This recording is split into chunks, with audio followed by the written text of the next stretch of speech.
आपका स्वागत है आपके अपने YouTube चैनल महाअध्ययन में। वीडियो को लाइक करें और अगर आपने अभी तक चैनल को सब्सक्राइब नहीं किया है तो प्लीज़ जल्दी से कर दीजिए।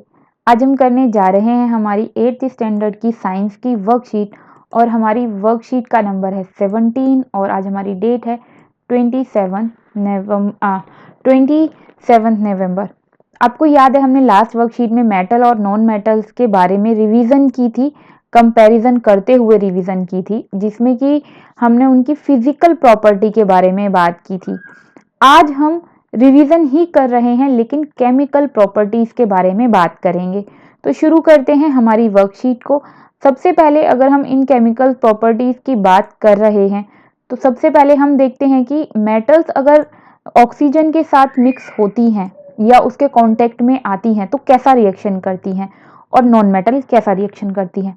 तो मेटल अगर ऑक्सीजन के कांटेक्ट में आती हैं तो वो मेटल ऑक्साइड बनाती हैं। एग्जाम्पल दिया हुआ है मैग्नीशियम जब ऑक्सीजन के कांटेक्ट में आता है, मैग्नीशियम मेटल है, मेटल ऑक्सीजन के कांटेक्ट में आता है तो वो मैग्नीशियम ऑक्साइड बनाता है 2MgO, 2Mg plus O2 equal to 2MgO।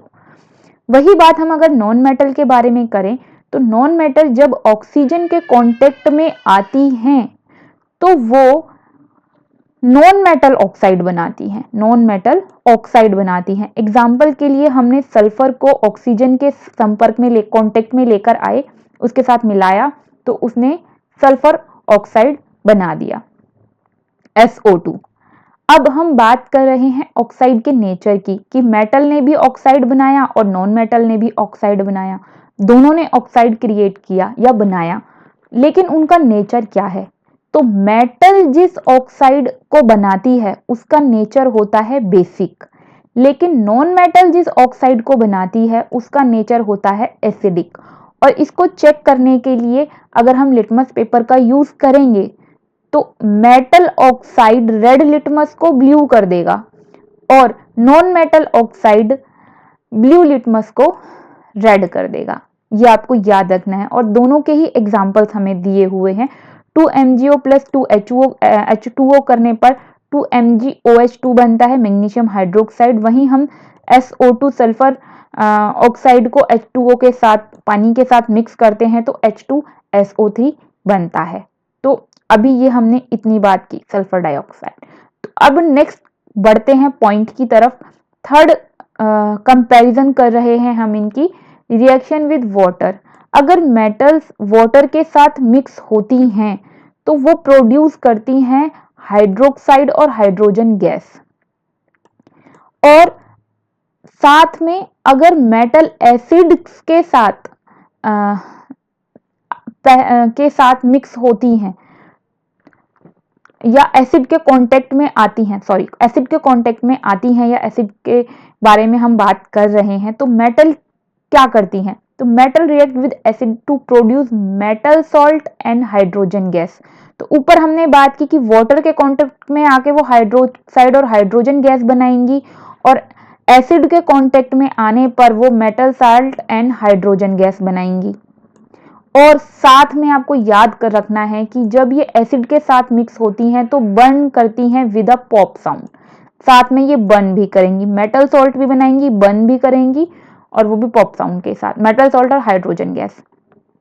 और वहीं हम बेस की बात करें कि मेटल अगर बेस के साथ मिल जाए तो कैसे रिएक्ट करती है।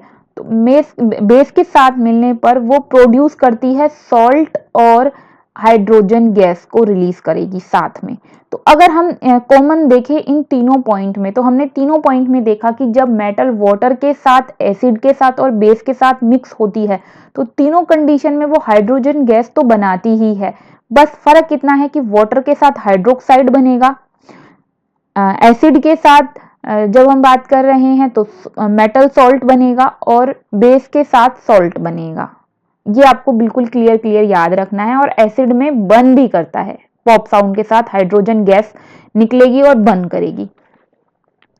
यही बात अगर हम नॉन मेटल के बारे में देखें तो नॉन मेटल ना तो वाटर के साथ रिएक्ट करता है ना ही एसिड के साथ रिएक्ट करता है और बेस के साथ भी इसका रिएक्शन बहुत कॉम्प्लेक्स होता है, वेरी कॉम्प्लेक्स। तो कुल मिलाकर हमने 5 पॉइंट पढ़े हैं, 5 पॉइंट्स पढ़े हैं जो आपको लर्न करने हैं, बिल्कुल माइंड में सेट कर लीजिए। किस किस के बारे में हमने बात की? मेटल के बारे में, नॉन मेटल के बारे में हमने पढ़ा कि वो ऑक्सीजन के साथ ऑक्साइड बनाती हैं, फिर उनके ऑक्साइड का नेचर क्या होता है, फिर वो दोनों वाटर के साथ कैसा रिएक्शन करती हैं, एसिड के साथ कैसा रिएक्शन करती हैं और बेस के साथ कैसा रिएक्शन करती हैं। सिर्फ 5 पॉइंट थे जो हमने पढ़े। अब हम बढ़ते हैं आगे। इसके अलावा हमने और एक बात जो हमने एक वर्कशीट में, पूरी वर्कशीट में पढ़ी थी, वो था डिस्प्लेसमेंट रिएक्शन, जिसमें मैंने आपको बताया था, मैं एक बार आपको रिमाइंड करा देती हूँ। मैंने आपको बताया था कि जो मोर रिएक्टिव मेटल होती है उसको अगर हम ऐसी किसी मेटल के साथ रख देते हैं जो लेस रिएक्टिव हो, तो more reactive metal less reactive metal को जो सॉल्ट विलियन में हमने उस सॉल्ट सॉल्यूशन में हमने उसे रखा है, डिप किया है, उसके अंदर more reactive metal less reactive metal को डिस्प्लेस कर देती है, यानी कि बिल्कुल अलग कर देती है। यहां पे पढ़ लेते हैं, देखो, when a more reactive metal is dipped in the salt solution of a less reactive metal, then it replaces the less reactive metal from its salt solution। जो सॉल्ट सॉल्यूशन होता है वो उसमें से उसे बिल्कुल अलग कर देती है। मतलब कहाँ तो हम बात कर रहे हैं कि हमने उसे रखा उसके अंदर, जो उसके अंदर वो मिक्स थी, सॉल्ट सॉल्यूशन में मिक्स थी, और जैसे ही मोर रिएक्टिव मेटल उसके अंदर पहुंचती है वो उसे सॉल्यूशन में से ही अलग कर देती है। हम उसे अलग देख सकते हैं। जब वो मिक्स थी तो हमें वो अलग दिखाई नहीं दे रही थी, लेकिन जब वो अलग हो जाएगी तो वो हमें अलग दिखाई देगी। आपको याद है हमने जो वर्कशीट की थी उसमें हमने बात की थी कि zinc metal is placed in copper sulphate solution, it displaces the less reactive metal copper from इस सॉल्ट सॉल्यूशन कॉपर सल्फेट। मतलब हमने उसमें बात की थी कि जिंक मेटल, हम जब कॉपर सल्फेट का जो सॉल्यूशन होता है उसके अंदर जिंक मेटल को डाल देते हैं तो जिंक ज्यादा रिएक्टिव होता है, मोर रिएक्टिव होता है, तो वो कॉपर सल्फेट में से सल्फेट में खुद मिक्स हो जाता है और कॉपर को अलग कर देता है और कॉपर हमें अलग दिखाई देने लगता है। हमने वहां पर जो एक्सपेरिमेंट के लिए जो भी हमने वहां पर पूरा एक्सपेरिमेंट किया था, आपको याद होगा, उसके साथ हमने जो ट्यूब ली थी, उन ट्यूब के अंदर जो ग्लासेस जार लिए थे, ट्यूब नहीं, हमने जार में किया था ये एक्सपेरिमेंट, तो जार में हमने देखा था कि अलग दिखाई देने लगा था कॉपर, और वो कलर भी उसका चेंज हो गया था, ब्राउन कलर में अलग दिखाई देने लग गया था। अगर आपको याद है तो ठीक, नहीं तो आप एक बार वो वीडियो फिर से देख लीजिए। तो फिलहाल ये थी हमारी आज की वर्कशीट। अब हम देखते हैं हमने क्या रिवीजन किया, क्या लर्न किया और क्या सीखा। तो सबसे पहला क्वेश्चन है हमारे पास, what happens when a metal reacts with an acid, give one example. हमें एक एग्जांपल भी देना है और बताना है कि मेटल एसिड के साथ रिएक्ट करके क्या करती है। तो हमने अभी भी बात की थी कि वो बनाती है हाइड्रोजन गैस और मेटल सॉल्ट, साथ में वो बर्न करती है पॉप साउंड के साथ। और एग्जांपल दे दिया हमने, 2Na plus 2HCl equal to 2NaCl plus H2। Second example, second question इन्होंने हमसे पूछा है, how will you confirm that oxide of metals are basic in nature. तो अगर हमें ये बताना है कि मेटल ने जो ऑक्साइड बनाया है, मेटल ऑक्साइड बेसिक नेचर में बेसिक है या नहीं, तो इसके लिए हम एक्सपेरिमेंट वही करेंगे जो हम हमेशा करते आए हैं, लिटमस पेपर का यूज करेंगे। और अगर हमारा पेपर रेड लिटमस ब्लू हो जाता है तो हमें पता चल जाता है कि हमारा ऑक्साइड जो है नेचर में अल्कलीन था, यानी कि बेसिक था। अब नेक्स्ट बढ़ते हैं क्वेश्चन की तरफ। एक एसिड का नाम बताना है और एक बेस का नाम बताना है। दोनों ही नाम हम वो बता देते हैं जो हमारी वर्कशीट में आए थे। तो वर्कशीट में हमारा हाइड्रोक्लोरिक एसिड भी आया था और सोडियम हाइड्रोक्साइड भी आया था। तो एसिड का नाम हाइड्रोक्लोरिक एसिड और बेस का नाम है सोडियम हाइड्रोक्साइड। और मैंने आपको पहले भी बताया है, मैं फिर बता देती हूँ, जहां पर भी हाइड्रोक्साइड लिखा होता है तो इसका मतलब वो बेस नेचर में ही होगा। तो मोस्ट ऑफ टाइम ये बेस की पहचान होती है, पीछे हाइड्रोक्साइड अगर लिखा है तो वो बेस है। फोर्थ क्वेश्चन की बात कर रहे हैं हम, डिफरेंशिएट करना है बिटवीन मेटल और नॉन मेटल। तो ये पूरी वर्कशीट हमने मेटल और नॉन मेटल पर डिफरेंशिएट ही किया है, हमने डिफरेंसेस ही पढ़े हैं। हमने 5 पॉइंट्स पढ़े इसके बारे में, मैं आपको वापस लेकर चलती हूँ। 1 2 ये 3 ये 4 और ये 5। हमने 5 पॉइंट पढ़े और आपको वहां से वो 5 पॉइंट जो है मेटल और नॉन मेटल के बारे में, जैसे उन्होंने चार्ट बनाया, आप वैसे ही चार्ट बनाकर लिख लीजिए। मुझे लगता है वो ज्यादा अच्छा रहेगा। आप चाहें तो 2 या 3 पॉइंट भी लिख सकते हैं, पर केमिकल प्रॉपर्टीज एक साथ जब हमें दे दी गई हैं तो फिर हम उन्हें क्यों ना एक साथ ही लिख लें। आप उन्हें वहीं से देखकर एक बार लिख लीजिए। और मैंने यहाँ पर इसलिए रिपीट नहीं की क्योंकि पूरी वर्कशीट में तो वही दी हुई थी।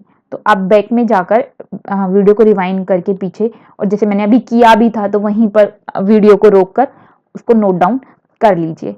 तो फिलहाल हम बढ़ते हैं 5th क्वेश्चन की तरफ। हमसे पूछा गया है which gas burn with a pop sound. कौन सी गैस बर्न करती है? तो वो हाइड्रोजन गैस होती है जो बर्न करती है। तो फिलहाल ये थी हमारी आज की वर्कशीट। आई होप कि इससे आपको आपकी वर्कशीट को रिवीजन करने में और समझने में काफ़ी हेल्प मिली होगी। माय डियर स्टूडेंट्स, अगर आप चाहते हैं महाअध्ययन इसी तरह आपके लिए वीडियोस लाता रहे, आपके लिए अच्छी अच्छी वीडियोस बनाता रहे, ताकि आपको होमवर्क करने में भी आसानी हो और समझने में भी आसानी हो, तो इसके लिए ज़रूरी है कि चैनल चलता रहे। उसके लिए ज़रूरी है इस पर लाइक शेयर्स बढ़ते रहें, साथ में सब्सक्राइबर्स भी बढ़ते रहें।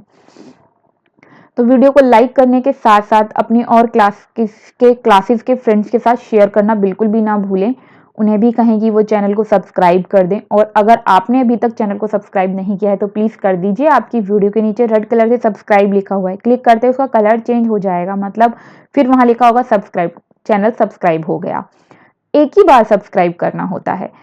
फिर मिलते हैं ऐसी ही अच्छी सी प्यारी सी वीडियोस के साथ। तब तक के लिए स्वस्थ रहें, खुश रहें। नमस्कार और धन्यवाद।